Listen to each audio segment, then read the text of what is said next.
menggelar uji coba di Brunei Darussalam sebanyak 2 kali pertandingan. Sumsel United kembali ke tanah air, tepatnya Yogyakarta, guna melakukan uji coba dengan 3 klub Liga 2.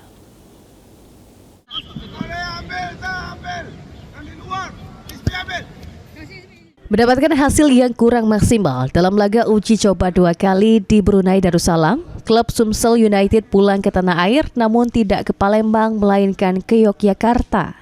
Kepulangan Sumsel United ke Yogyakarta tersebut untuk melakoni laga uji coba 3 kali dengan sesama klub Liga 2 yakni PSS Sleman, Kendal Tornado FC, dan Persipura Jayapura. Sesuai jadwal, Sumsel United akan berada di Yogyakarta selama 10 hari guna proses pematangan taktik dan juga strategi untuk menghadapi kompetisi Liga 2 mendatang. Ya, ini ada sekitar 10 hari ya, dari tahun 66 sampai tahun 16. Kita akan mematangkan taktikal strategi kita menghadapi kompetisi yang dimulai di September.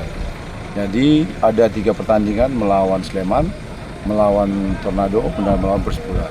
Nah, untuk itu tentu kita mematangkan ini dengan penambahan pemain yang kita datangkan, beberapa pemain yang kita matangkan untuk melihat sejauh mana kompetensi pemain yang ada.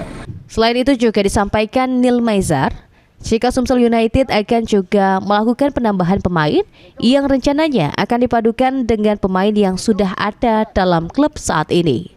Tim Liputan PAL TV.